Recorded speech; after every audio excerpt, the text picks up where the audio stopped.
अस्सलाम वालेकुम friends, welcome back to Top Smarties. Drama serial Hadsa. Ghazanfar जो कि केस वापस ले चुका है, लेकिन तस्कीन ऐसा नहीं चाहती, तो आज तस्कीन को लॉन्ग ड्राइव पर ले गया और तस्कीन को समझाने लगा, ये बिखरा हुआ शहराजा तुम ही समेट सकती हो।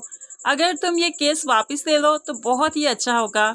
आगे हमारे बच्चे भी तो बड़े हो रहे हैं, उनके जहनों पर भी असर पड़ेगा, वो भी हमेशा इसी केस के बारे में ही सोचते रहेंगे।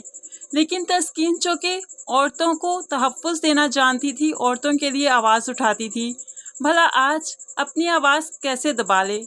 तो वो कहने लगी, ऐसे जीने से बेहतर है कि मुझे मौत ही आ जाती।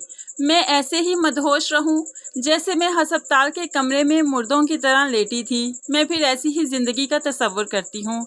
गजनफर ऐसा भी नहीं चाहता कि वो ऐसी ज़िंदगी जिए, लेकिन अब परेशान भी है। दूसरी तरफ बहतैन भी बाप से कहने लगी, आप क्यों चाहते हैं केस वापस ले लें, हम मामा को इंसाफ दिलवाना चाहते हैं। तो गजनफर उस पर भी गुस्सा करने लगा, बेटा जानती हो कि तुम्हारी जनरेशन की प्रॉब्लम ही यही है कि वो किसी बात को समझने को तैयार ही नहीं, सिर्फ उसे अपनी ही बात सही नजर आती है। गजनफर की भला कौन सुनेगा, जबकि तस्कीन ने करमदाद को भी इजाज़त दे दी थी कि वो भी इस केस को आगे बढ़ाए। अब करमदाद ने पेंटर को भी बुलवा दिया और साथ उस मोटरसाइकिल सवार को भी, जिसके साथ पहले हादसा हो चुका है, इन लड़कों ने ही किया था। अब पेंटर ने जो पेंटिंग की तो मोटरसाइकिल सवार समझ किया, ये तो वही हैं जिन्होंने मेरे साथ हादसा किया था। अब यहाँ पर करमदाद को समझ आ गई कि ये सारा गैंग एक ही है, तो अब तो करमदाद इन्हें नहीं छोड़ेगा। दूसरी तरफ बहतैन को अपने भाई की फिक्र है, तो माहिन के पास जाकर कहने लगी, तुम तो उसकी होने वाली बीवी हो ना, इस मुश्किल वक्त में तुमने उसका साथ क्यों छोड़ दिया। उसके पास रहा करो, उसे तसल्ली दिया करो, हौसला दिया करो।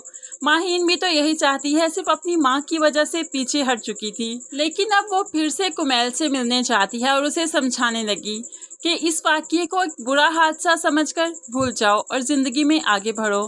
तभी कुमैल उसे कहने लगा, ये हादसा नहीं था, ये तो एक सानिया था जिसका हिसाब मैं लाजमी लूँगा, और मैं जिस अदालत में खड़ा हूँ वहाँ पर वकील भी मैं हूँ और जज भी, फैसला भी मैं ही सुनाऊँगा, सज़ा भी मैं ही दूँगा और अपना केस भी मैं खुद ही लड़ूँगा।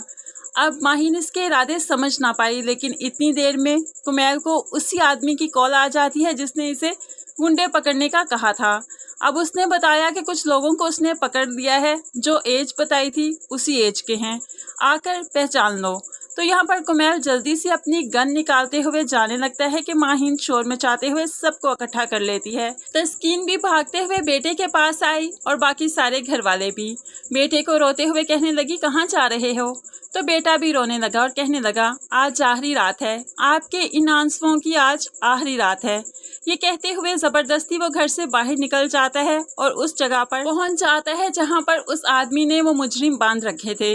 अब यहाँ पर कुमैल अपने मुजरिमों को पहचानेगा और उन्हें फिर सजा भी अपने ही तरीके से देगा, जिनकी वजह से उसकी माँ इतना ज़्यादा सफ़र कर रही है, इतने बुरे हाल में आ चुकी है। भला कुमैल उन्हें कैसे माफ़ कर सकता है, जहाँ घर में इतना बड़ा सानिया हो गया।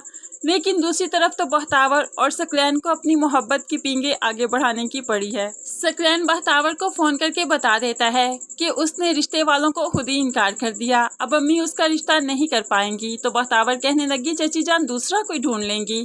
तो सकलैन कहने लगा, मैं उस पर भी मना ही करूँगा। फ्रेंड्स, आपको यह हादसा ड्रामा कैसा लग रहा है? क्या आप मज़ीद अगले एक साथ देखना चाहते हैं या नहीं, ज़रूर कमेंट्स में बताइएगा। मज़ीद वीडियोज़ के लिए चैनल को सब्सक्राइब करके साथ बेल नोटिफिकेशन ज़रूर प्रेस कीजिए, ताकि आने वाली हर वीडियो आप बहुत आसानी से देख सकें। अल्लाह हाफिज़।